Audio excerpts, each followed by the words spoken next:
I will speak in English. Thank you for Hidabu that brought me here and all the things that I saw. I really appreciate it. Raiki, that hospital us now. Tamar and Moshe that brought us here. And of course you that you came. So now I'm supposed to start. We were puzzled about what I'm supposed to say, so some asked me, please tell your personal story, because I was not born as a frum person, okay? 24 years ago, I was the most secular person that you can ever met. I was raised in Israel. My name is Yitzhak Fanger. I was raised in Herzliya. No Herzliya? There's Herzliya Pituach, so not there. And I'm on the other side. It's called Herzliya Kipuach. Okay. It's also good. But I will start with something else because I don't like my story, okay? I told it around a million times, okay? I'm working on a new story, but until I have one, I'm stuck with the last one. So, who's the worst person? No, I will ask it differently. Who is the worst enemy of the person? Yourself, right? There was a guy who was walking on the street and he saw a sign above a clinic, and it was written like that: if you have something that you need to heal, please come to me. And if I will heal you, you will pay me $50. If I won't be able to cure you, I will pay you $100. This guy said, I can make money here. He went inside the clinic and said to the doctor, hi doctor, how are you? Please help me. I have no sense of taste. I want to eat. I want to enjoy eating. I cannot taste anything. The doctor said, you cannot taste anything. I can help you. Assistant, please bring me from the 24 drawer, small bottle, 3 drops on his tongue, and everything will be okay. She opened the 24 drawer, put that in a small bottle, 3 drops on his tongue. And this guy, doctor, this is gasoline. See, you're right, it's gasoline, and your sense of taste came back. So please pay me $50. See, he took from me $50. Tomorrow I'll bring it back. So the day after that is coming. Hi, doctor, how are you? Please help me. I don't remember anything. Who are you? Who am I? I don't remember anything. He said, you don't remember anything? I can help you. Assistant, draw number 24. Small bottle, 3 drops on his tongue. This guy, no, doctor, it's gasoline. Do it again. Your sense of, and your sense of taste, your memory came back. Please pay me $50. Okay, $100 down. He said, okay, tomorrow I'll bring the money back. He came the day after that. Doctor, how are you? Where are you? I cannot see, doctor. So you cannot see, I'm sorry, I can't help you. Please take $100 bill. After a minute he came back. Doctor, this is $20 bill. Hey, I said, came back. Please pay me $50. He lost $150 because he did it to himself. We can be our best friends. And we can be our worst enemies.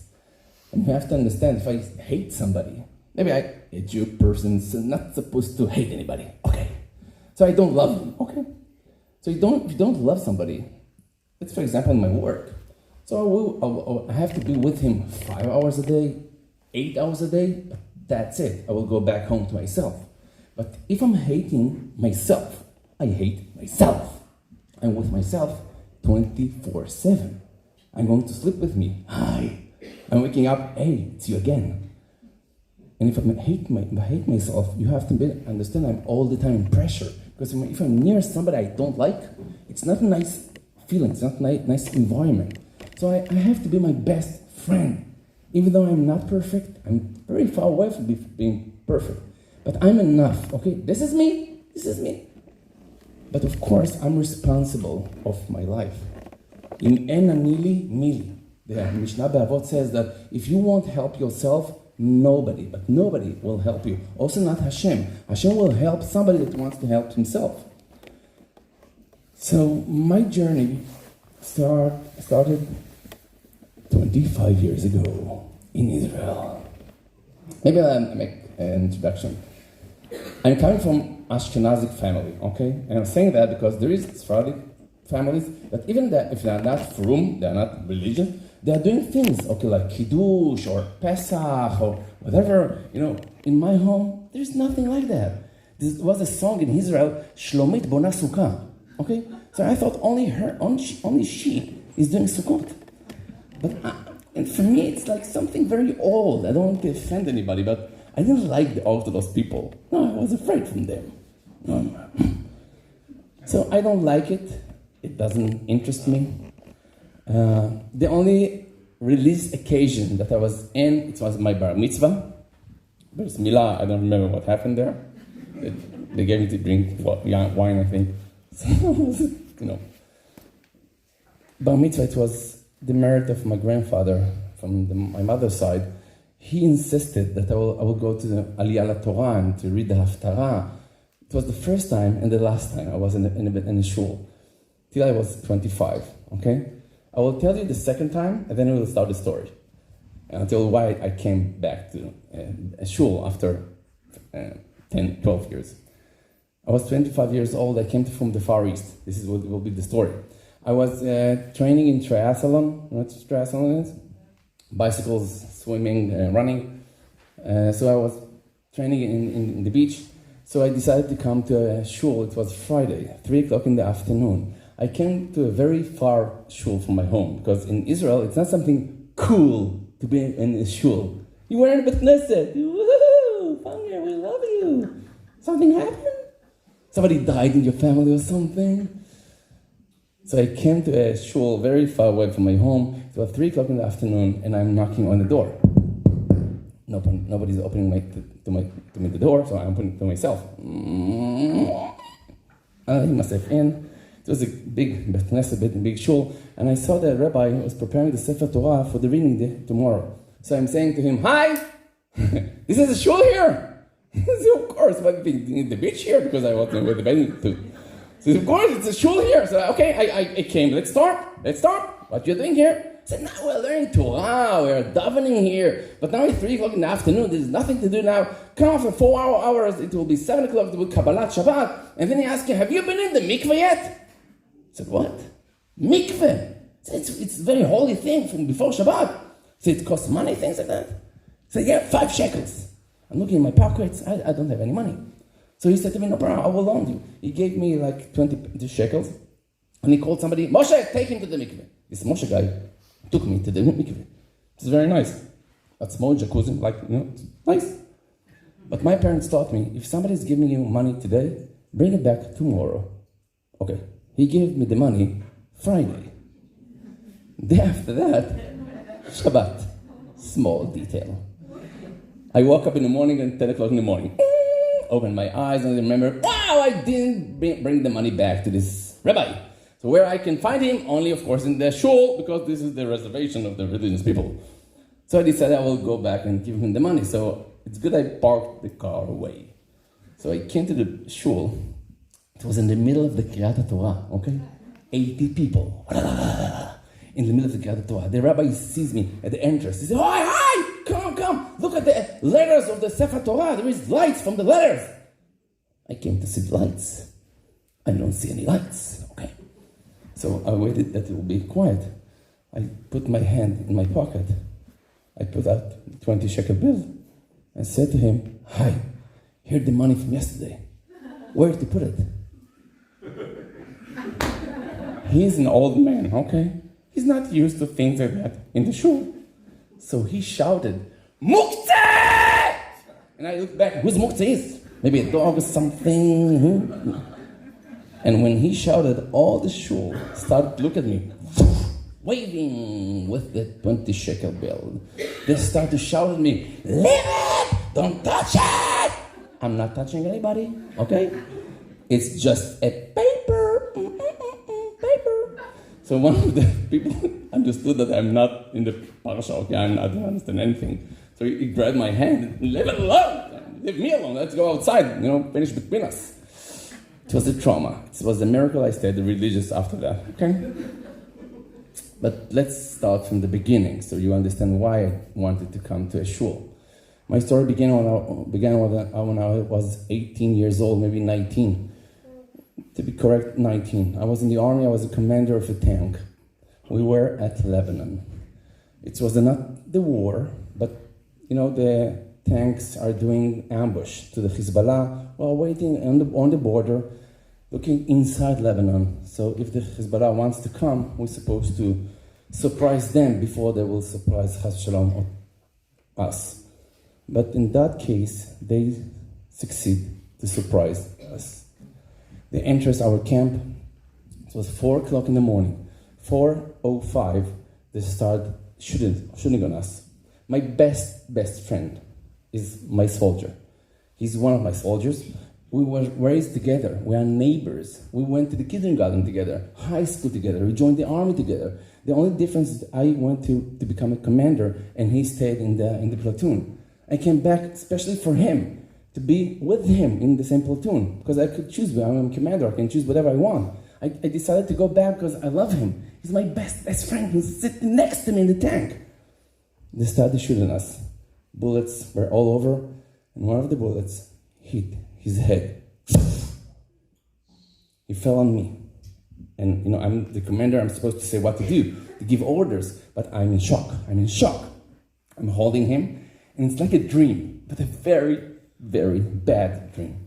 I want somebody to wake me up.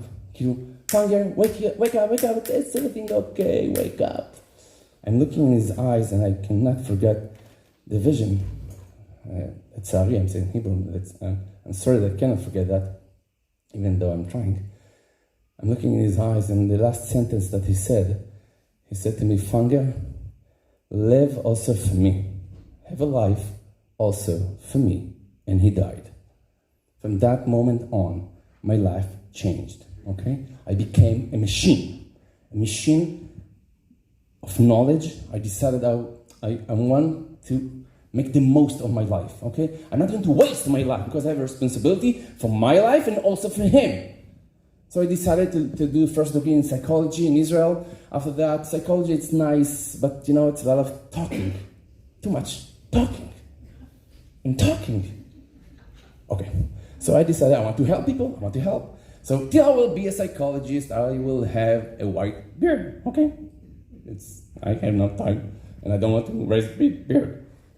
As a kid, ask his father, Papi, why do you have a white beard? So his father wanted to educate him. So he said to him, every time you are doing a bad thing, I have another white hair of beard in my beard. Okay. So the son said, I understood. Now I understand why grandpa is all of the whole white, because of, okay. We love our grandsons, because they are giving our sons payback. Okay, but they did to us. No, doesn't matter. So I decided to learn something more. I decided to go to alternative medicine. 4 years of Chinese medicine. After 3 years, a woman called Ellen Sokolov that specialized in Raiki. Have you heard of Raiki? Raiki is a healing system that they believe that it's coming from the Tibetan Buddhism, and they believe if you put your hands on a patient, energy will flow through your hands to the body of the patient, and the body of the patient will draw your energy into his body and heal himself. Okay, it's a very powerful thing. This woman she's Jewish, she's coming from upstate New York, and she came to Israel to teach the Reiki. And I'm a student of alternative medicine, I want to learn as much as I can, so I went and learned that. So the Reiki is based on 3 degrees. First degree, second degree, and masters. I learned the first degree and the second degree in Israel, and then this woman came to me and said to me, Fanger, I want to tell you something. All the patients that went through you said to me, this Fanger guy? No, it's a problem with the new telephones. You remember back then, it was like, how do you call it shoferet? You know what shoferet is? When you're talking on the phone, you put it, hello, not When you want to finish the call, you can finish. Okay? Try to finish now.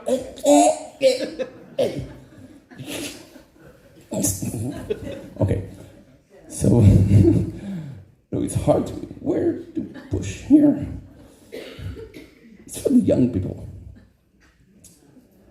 So after the secondary, this woman said to me, Fanger, I want to tell you something. I want to give you an option.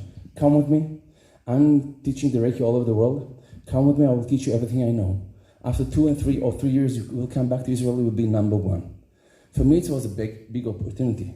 I was 23 years old. She's very wealthy. So why not? So, trip abroad. She was 10 years older than me. But love can conquer everything. So I decided to go with her. I went to Germany, Switzerland, Italy, and then to upstate New York. I'm getting the Reiki master degree, and I'm becoming a Reiki master. I'm working very good. It's nice things, but you will know me. I'm a little bit extreme in my life. I told you I'm not going to waste my life. So if I'm a Reiki master, I want to be the best Reiki master that there is. So I'm asking her, teach me more. She said, I don't know anymore. Everything I know, I taught you. If you really want to know, go to the Far East, or to Japan, or to Tibet, or to India. Those are the sources of the Tibetan Buddhism, and go and learn there. Japan is a little expensive. Tibet was dangerous then. So I found myself joining the monastery of the Dalai Lama in Dharmasala, North India. I'm becoming a Buddhist monk. I'm trying to learn there month to month. I'm doing everything I know. I'm practicing meditation from morning till the night. Half a year, 8 months, almost a year. After a year, approximately, I got a message from the Dalai Lama that he sent somebody to call me and said to me, okay, Funka, you have been enough time with us now. Now you are going to start to practice the things. So what do you want to practice? I'm practicing. I said, no, something more extreme. If you want to be a Reiki master, you have to master yourself first. So you are going to another monastery down in Rishikesh, and you will get 2 spiritual things. And if you go to those spiritual things, you will succeed. First thing, you have to be in silent. Silent for half a year. This is the reason I became a speaker. Sorry, I have to take all my frustration on you. Thank you that you're helping me. Half a year in silent. They believe that if you are talking, you are losing energy, okay? There is Vipassana, or it's 7 days, 9 days, it's nice. But half a year, they believe that if you're talking, you're losing energy. If I want to be a healer, I have to use my energy, to absorb my energy, not to use it, not to waste it. So half a year, just to raise my energy inside of me, not to waste it. Half a year without talking. Second thing, I have to practice yoga. I was a yoga teacher in Israel, so it's supposed to be my professional thing. So I have to practice yoga from morning till dawn again. So I'm calling my parents and said to my mother, Mommy, I love you, okay? But for the next half year, there is nobody to talk with. My mother says, son, we love you, okay? We are behind you. You can do that, okay? We trust you. You can do it. Just do it, Nike. Okay? So I'm telling you that because like a year after that, when I will tell my parents that I want to go to yeshiva, you think the reaction will be the same? Son will love you. Go, do that. And we will find the differences. It won't be hard, okay? But who's dreaming even in that time? I'm leaving everything and I'm going to the jungle, the small monastery. To understand the situation, you have to go back with me 300 years ago. There is no electricity, okay? There is no hot water. There is a stream next to the monastery. Beautiful place, jungle, very nature, very what we are planting in the ground. This is what we're eating. There is no Coca-Cola or Bamba, if you're from Israel. There is rice and vegetables and vegetables and rice and rice and vegetables. What's nice, I'm not complaining. There are harder things there, I'm telling you. There's not a lot of things. You become like, mainly the cave, those whoa, something like that, but in nature. Okay, I'm starting my silent retreat. A month, 2 months, easy. Okay, not easy, but you can do that. I can bear it. 3 months, start to be very hard, okay? And it's like a volcano inside of you. Like, and it's stuck here. And I want to, somebody want to talk with me? I want to take one of the monks, shake him, and tell him exactly what I'm thinking about it, okay? It's hard. I'm telling you, it's hard. It's easy to talk, okay? 4 months, and die. I'm dreaming at night that I'm talking. And you are saying to yourself in your thoughts, maybe you forgot how to speak. You'll try and you couldn't. And you're answering yourself, no, it's like bicycles. You can never forget, even though you didn't write for years, things like that. But one day, I broke down. I broke down because it was so hard for me. And you're not controlling that, I think, even. All the monks were at the garden, and I was in the river, and decided I'm opening my mouth, okay? But you have to understand, if you will try not to talk even for one day, you will see that the first word that you will go out of your mouth is like, there's like a wall that you have to go behind. But now it's like a volcano. Okay, I can go like the Chinese wall. So, and I decided to open my mouth. And then it just burst out of me. Only verses from my Haftarah, you have to understand. All the Haftarah 12 years ago, I started to get down my mouth like a gun machine, la la la la la la la la, with the songs in the ta'amim. I'm closing my mouth. Father, something happened to you. Come to mommy. Come to me. Verses from my Haftarah, my memory, is not the best part of my life, okay? I left it to my wife. Maybe all the women. You have a memory. Your husband will say to you something 10 years ago. Do you remember what you have told me under the bridge there in Sydney 10 years ago? It's the bridge. We were at the bridge. I don't remember the bridge. It's wonderful. Relationship is one of the best things in life. Somebody asked me, my kid asked me, how much years you are married? So I told him, 23 years up, 23 years. So he said to me, how was it? I said, like 10 minutes under the water. Stop, no. No, because I think it's a joke of Hashem, okay? Because it's mission impossible. It's mission impossible. Men understand men. Women understand women, not each other. I'll give you an example. Let's have an example. A woman didn't came home at night, okay? Let's think positively of her. She was reading Tehillim. She's coming in the morning, her husband say, where have you been? I said, Matthew, I was shouting, crazy person.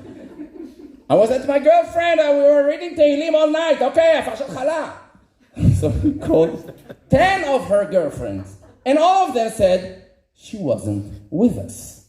Women are very precise, very sharp. Let's take a man, for example. A man wasn't at home, let's think positively on him. He was slichot in the Western Wall. Slichot wasn't flying. But he coming in the morning, his wife asked him, where have you been, you wicked person? What are you shouting at me? I wasn't my friend. Okay, she's calling 10 of his friends. 8 of them saying, he was with us. 2 of them, it's still with us. You see? We understand each other. There is backup. It's a very important thing. So why did Hashem do that? Are you kidding? Okay, but he knows what he's doing. And I'll tell you one thing, just one thing. The most famous verse in the Torah of relationship is Lo tov heyot adam levado, ese lo ezer kenegdo. So it's not good to be alone. Maybe it's easier, but it's not good. Ese lo ezer kenegdo. I will bring somebody to help him, but here good, against him. Ezer kenegdo. You decide, or ezer or kenegdo. If I'm pushing this thing here, who's ezer? Who's helping me? Somebody on my side, not against me. How can my wife can be ezer kenegdo? Your husband ezer kenegda. How can it be? She's helping me because she's against me. Okay, don't take motivation from that. Okay, I will be against him. No problem. I'm good at that. I will tell you the truth. You are here in Sydney, you have a beach here, and beautiful people, summer soon, whoa. So the guys will go to the gym to make it bodybuilding, okay, to come to the shore, Schwarzenegger came here. So, how do you build a bodybuilding? How do you create your body in it like a balloon? As for example, I want to make my biceps larger. I will take a dumbbell, okay? And I will take it up. And the dumbbell, she's against me. She's pulling me down. I want to pull her up. Because she's against me, she's building me. Hear it good. If I will do like that for a year, nothing will happen. My muscle won't develop. If I want to develop myself, I have to have something against me. And something against me is building me, okay? So Hashem created us as a couple that she will be against you, and she will find your weakest spots and push you there. And you stop it! I need somebody to understand me, okay? To love me as I am! Like a baby with a Down syndrome. This is what you want. Like, don't touch me, just, nice. Okay. And also he's making you trouble because, you have also work here in the world. So let's go back to my story. Sorry that I just missed home, so. Home, not in my life. Okay, so verses from the Haftarah went out of my mouth. So what? Because of that, become a Baal Tshuva? Maybe I miss Israel and whatever, or my Torah teacher. But 3 days after that, I'm alone in my room, okay? It's not really a room, okay? It's a few blocks on each other. And because they knew that I'm Israeli, Israeli army, it's for them together. So they thought, okay, you are Israeli, you will protect us. You protect us. So they put me in the last room, near the jungle. Ima. Okay, so I'm alone there. And all the monks are going to sleep very early because there is no electricity. It's 8 o'clock in the night, everybody's asleep. And I'm a night type. I love the night. It's beautiful, it's quiet. So I'm practicing meditations at night. It was 11 o'clock in the night. Dark, quiet. And I have one candle, and I decided to go to sleep. I have a mattress, sleeping bag, and my bag. So I want to put my head on my sleeping bag. As I'm lying on my sleeping bag, that's not a bed. There's no bed. There's mattress. So I want to put my head, and I have an odd feeling that there is somebody here in the room. I'm lighting the candle again and start to do a patrol. Ta-dum, ta-dum, ta-dum. But there's nobody there, okay? But if you're in the army, especially if you're in a combat unit, you are trying to develop like a sixth sense to see, like to see or to feel if somebody's watching you or waiting for you. So I have a very strong feeling there is somebody here. But there is nobody here. I thought maybe one of the monks are picking on me. They're crazy, they're bored all the time. Nothing to do. I was sure maybe they're watching me. So I'm looking with the candle again. It's nobody there. So I decided, okay, change place, change luck. Let's go sleep outside. There's no mezuzah here. It's not my problem. I will sleep outside. I took one of the candles, put it on the ground to see the way out. Oh, it's for me. Thank you. There's no Coca-Cola? No. Thank you very much. תודה. השם will bless you, תהיה צדיק גדול, מאהבת תורה, יראת שמיים, בריאות הגוף, בריאות הנפש. Who wants to bring me something more? סתם, no. Sorry, I'm losing myself. Okay, I'm tired. I came today from Melbourne, and yesterday I was in Singapore. It's not boring. No, I have strength. Let's talk till morning. Okay, sorry, I'm crying to you. ברוך אתה אדוני אלוהינו מלך העולם אשר הכל נהיה בדברו. אמן. actually, פוס, זהו, חזרנו. טוב, יצא לי פרסומות על קוקה קולה, פעם אחרים, לא דומה, לא קורה, כמעט קוקה קולה. טוב, חזרנו לפרסומות. We came back from the advertisement. I'm working in a radio. I have 2 radio shows, so I'm used to advertisement.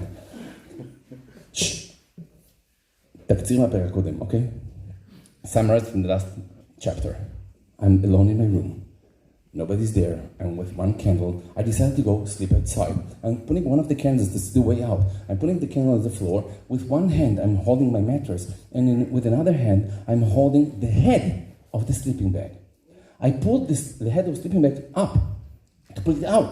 As I put it up, a yellow scorpion fell from my head of the sleeping bag. And you have to understand, if I was supposed to put my head, exactly I was supposed to put my head on him. To put your head on a creature like that, in this situation, he will bite you, and after 3 hours you can say goodbye to everybody, enjoy your grandfather in the world to come. For the first time in my life, I had a very strong feeling, somebody up there is protecting me. I don't know who it is. If I put my computer, Borei Olam, God, I will get no results. I don't believe in that, but I have a very, very strong feeling there is somebody up there. Because I'm like a half a year. I'm in this monastery, I'm sleeping like a baby. It's not my problem. But, from the first time in my life, I have very strong feeling there is somebody with me. And I'm wishing you all, and for me also, to have this feeling now that I'm not alone. Sometimes we are feeling very alone. Even if we have family and friends and Kehillah over here, Sydney, whatever, I'm alone. Not me, but you can feel that. So a Jewish person, I have to know you're never alone. Okay, because of that, become about tshuva? Of course no. If you want to protect me, you can protect me. If he doesn't charge, protection, why not? People find it very hard to change. Even though you will see the best proof, the best lectures, the best books, it's very hard to change. There was a guy in New York who was walking in the streets, was a journalist. He wanted something to write on. He saw a person standing in front of an office building, very high office building, with a cigarette in his mouth. Smoking cigarette after cigarette. So the journalist guy said to him, how much do you smoke a day? He said, me, 3 packs a day. 3 packs a day? Since when? Since I was 16. How are you now? 56. So the journalist put out a calculator and said to him, look how much money you are spending on cigarette. 3 packs, it's $30. Now, in the United States, here, $100, I think, no? It's forbidden to smoke here. I'm not a smoker, so puppy. So, $30, 3 packs a day, times 365 days a year, times 40 years, equals, look how much money you are spending on cigarettes. If you weren't smoking, he said to him, you could buy a building like that. So this guy with the cigarettes is taking one of the cigarettes and asks the journalist, do you smoke? So, of course not. No, you have a building like that? He said, no. So you see, I'm smoking, and this is also my building. Not nice. He showed you facts. You are losing your money for nothing, throwing him for the garbage, but it's hard to change. So somebody's protecting me. So what? Day after that, my story finished. I'm sitting in my room. In 2 weeks, they are coming from the city to bring us things that we were ordering. Toilet paper, candles. And I was running out of candles. And I was practicing meditation at night. So I was looking in my bag. I have a very big bag in my back for candles. So in one of the pockets, I found one candle. Next to him, it was like a paper that I got from Chabad. When I started my journey with this woman in Israel, there's the Ben Gurion airport, there's a place of Chabad there, okay? And they're putting tefillin on people. So I flew in the night, so there was no tefillin. So they gave me something like a paper. It was on one side, Tfilat Adech, the blessing of the way. The other side was Shema Yisrael, the verses of the Torah of Shema Yisrael. And they told me, take it will protect you. I asked him, how much does it cost? He said, it's for free. I said, yeah, give me 2. I will sell it to tourists or something. Israeli guy, that's like my money. I took it, and I put it in my bag, and I forgot that. And that night I found it. And Hashem is giving me a thought. Why shouldn't you try to do the same meditations that you are doing till now, but with the words of the Torah? Because I was practicing meditation with the words of the Raiki. The Raiki is based on 4 words in Japanese, like mantras. They believe that the source of the power of the Raiki is coming from those words. And I broke my silence. So I can, today, I can speak whatever I want. I'm supposed to start at half a year again, but before that, try to do the same meditations with the words of the Torah. So for the first time in my life, I'm sitting like that in my room. It's 11 o'clock in the night. Nobody's there. Everybody's asleep. I'm sitting in front of me with one candle. I'm looking at like a bench or something. And I was puzzled what to say, because there are a lot of words there. And when doing meditations, you have to take one word or a sentence or a verse and repeat it times after time loudly. So the first time in my life, I decided to take the headline there. You understand what's the headline, what I mean. So I was sitting like that, and for the first time in my life, I said the Shema Yisrael verse.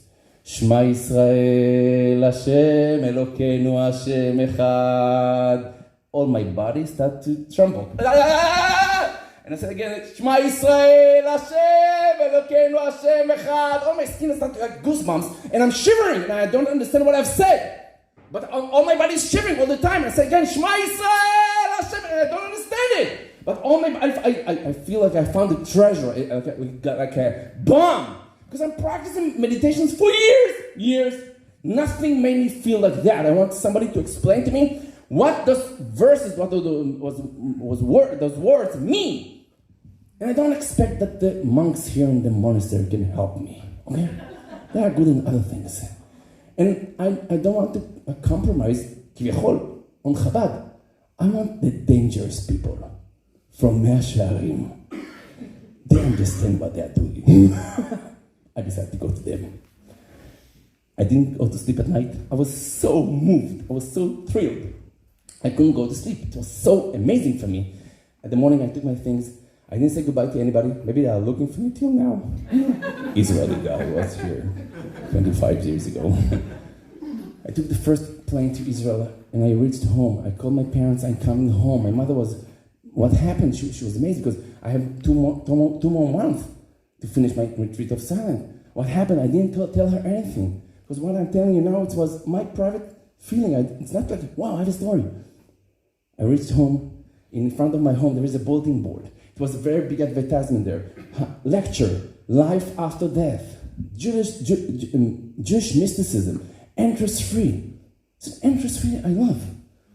And mysticism sounds nice. I never had been in a lecture of Judaism. Buddhism was my life then.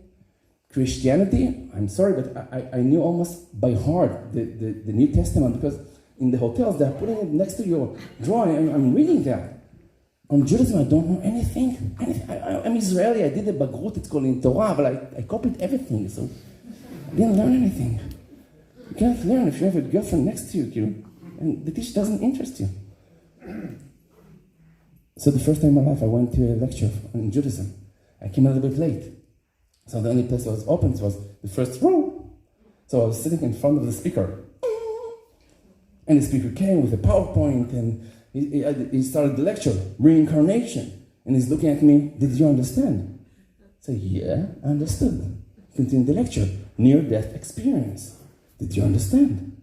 I said, yeah, I understood. I looked back, maybe I'm alone here. No, the place was full.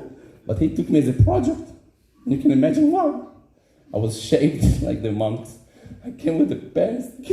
So funny. My wife destroyed all the pictures. Your kids doesn't need to see you like that. My wife is Orthodox. She's from birth. She's very, wow, she's hard. It's good, it's good. It's a challenge against me. Oh, shit. It's good. כן, שהיא מחמירה בזה. טוב, איפה היינו? It's continuing. Seance, did you understand? Yeah, I understood. This was all the lecture. You understand? Yeah, I understood. You understand? I understood. At the end of the lecture, he said, okay, I finished. You have questions? I raised my hand. He said, yeah, do you have a question? I said, no, I just want to tell you, I understood. No, I have a question. Sorry to ask you, but I have a question. Don't be offended, I said. Okay, don't take it personally. I just want to know. You proved us now that there is life after death. Okay? Powerful. I cannot argue with facts, but sorry to tell you, all the religions, for me, are the same. And if I will come to a Christian priest, he will tell me, of course there is life after death. And if you will come with me, you will be in heaven. If you won't come with me, you will be in hell. I will come to a Muslim person. He will tell me, of course there is life after death. And if you will come with me, you will be in heaven. If you won't come with me, you will be in hell. And you are telling me the same thing. So why should I believe you? And what has to do with your Yarnokai tzitzis? Said, whoa, he said, you're asking a very good question. Said, I know. But he said to me, you have to understand that Judaism is the only religion on earth that can prove you logically that there is a Hashem and he gave the Torah. So everything that's written in the Torah is the truth about this world and the other world. If you really want to know, these 40 days of seminar here in Israel for academic people, please come. Are you coming? Say, I will come. He said, you're not afraid?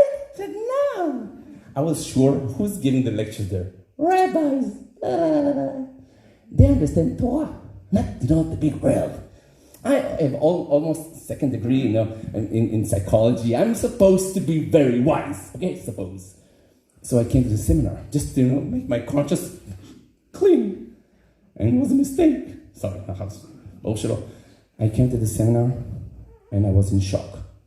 I was in culture shock. 4 days, I'm hearing lectures about Judaism. So powerful, so deep, so true. I was in shock. After 4 days, the seminar finished. People went on the stage and told everybody about how they came and how they were going out. I went on the stage and I told them, what I have learned here in 4 days, I didn't learn in the period of 25 years of my life. Today I understand that there is a Hashem. I understand and I saw that He gave the Torah. And the proofs were so powerful that I want to become Shomer Torah Mitzvot more deeply. All the crowd stand on their feet. Wow! Applause! I was sure, red carpet till home, motorcycles will join me. When my mother discovered that her son, the son, okay, the oldest one, was on a Jewish seminar, my mother with an RPG. My father, tanks in their garden, okay? My mother, why? Who's becoming nobody tshuva? Criminals!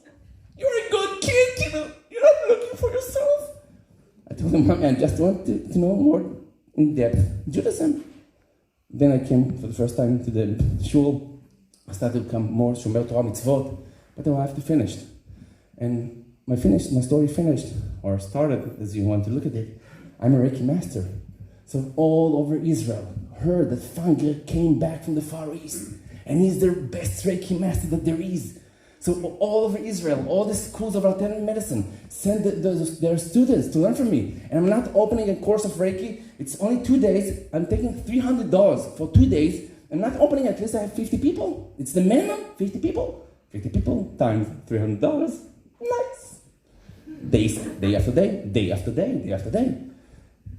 One day, 2 Orthodox women came to my courses of Reiki. Said to me, wow, it's wonderful, okay? You have to let it out to the Orthodox women. I said, no problem, I don't know them. Organize and I will come. She organized 250 Orthodox women. I came to give a lecture on the Reiki. My mother is my secretary, okay? This is her bliss, her happiness. She's coming with her kids, so fun. So she come with me, and I'm giving an introduction lecture about the Reiki. And all the women, almost all of them, are writing themselves down to be in courses. And my mother said to me, Itzik, you are a millionaire? But, and it has to be a but like that. One of the women came to me, hi, are you sure the Reiki is kosher? I said, hey, look, we're not eating anything, okay? Bring the food from your home. I said, no, it doesn't have to be with food, it's coming from the Far East. And those words, mantras that you said, we don't understand that. Please bring a sign or something from the rabbi that said that it's okay. I said, I don't know rabbis. So I will introduce you to one. And they introduced me to a rabbi called Rav Yitzchak Zilberstein, one of the biggest sages in Israel. I'm coming to him. I was 25 years old. I'm coming to him. I was very arrogant. I said to him, hi, Rebbe, I'm working with Reiki. Is it kosher? I said, what's Reiki is? I'm telling you 4 words in Japanese. I'm doing initiations. I'm opening the energy of the people. After 20 minutes, I'm making him a Reiki master. And then I'm asking, is it kosher? He said to me, no.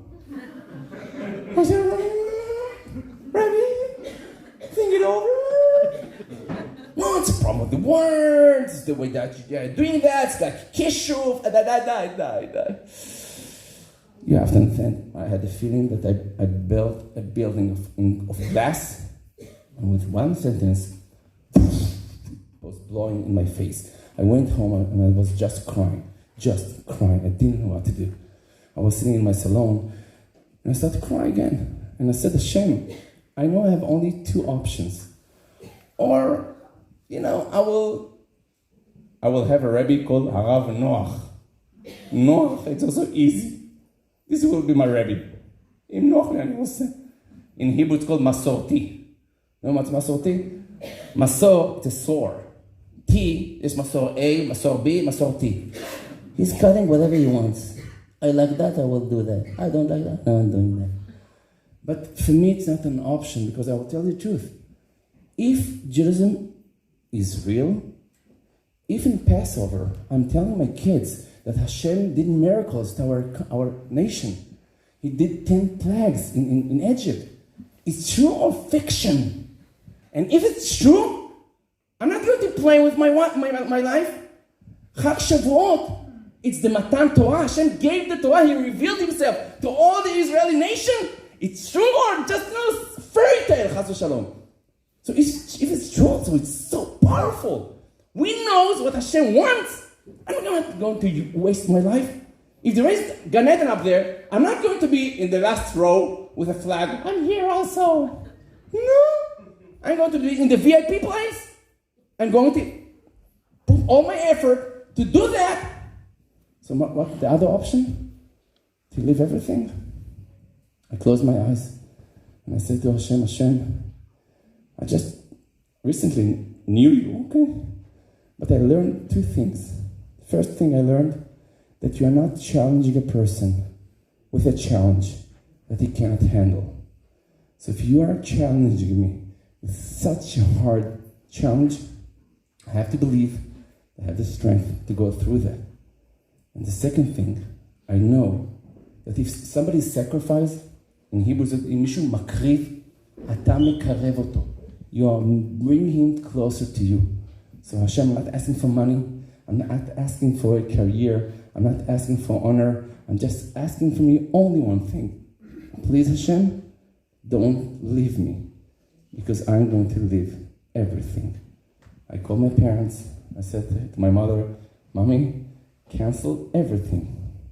All the treatments, all the sessions, all the workshops. The Raiki is not kosher. Silent behind the line. Third World War. After a minute, it is kosher! Your mommy is that! Stop believing the rabbis! I told Mommy, it's not a plastiline, I cannot play with that. If it's not kosher, it's not kosher. And I decided to call it Akedat Yitzchak. My Akedat Yitzchak. My name is Yitzchak. I decided to leave everything. I didn't know what to do. Maybe I'll go back to the university. Somebody told me, talk to Reb Chaim Kanevsky. He told me go for 3 months to yeshiva. I went for 3 months. And after 3 months, I didn't want to get out. I found a world that I didn't know that even existed. Called Olam Torah. The Torah, it's ours. It's not belong to the religious people. It belongs to everybody. So I just need to learn that. So I decided in that moment to dedicate my life to Torah learning. And I'm talking to you now, 24 years after that. Today, I'm really a millionaire, but not with money. I don't think millionaire is with money. It's somebody who has purpose in his life. He knows the answers of his questions. He knows his purpose in his life. He knows the purpose of all the world. It's very powerful, but it belongs to everybody. And we have a treasure underneath our nose. It's called the Torah. Just come and learn from that. So I'm very grateful for the Buddha that brought me here to share it with you. Of course, today, we convert the Reiki, okay? You can do it cautiously if you really want. So don't be intentional. But this is my story. Today I am supposed to be a famous speaker in Israel. I'm working also in Hidabrut. I'm working with a lot of organizations. In Hidabrut, I have 1 hour every day in the TV. I have 2 radio shows. I'm working very hard in Israel, Baruch Hashem. I'm not complaining. I'm saying I'm thankful to Hashem. And I just came here because in Israel, even if you're not religious, you can feel the environment. You will feel the holidays now. You'll feel Rosh Hashanah, Yom Kippur. But sometimes if you're not close to your community here in Australia, maybe you are close, but maybe your kids are learning in general places. Yom Kippur can be a regular day of learning. They won't know if you won't teach them. And you have to know to teach them. So please take a little bit of your time to come and learn from the rabbi, to ask for lectures for women, for men, learn. It's our religions. It's don't break the chain. Continue that. It's like a flame, and we are the Jewish people are working with that. So I want to invite Rav Nissim from Midabrut to finish the evening, and I want to thank you very much that you heard me. Sorry if my English is Israeli, okay? But I'm really grateful that you are sitting very good, very nice. So thank you very much. Rav Nissim, please come and say a few words.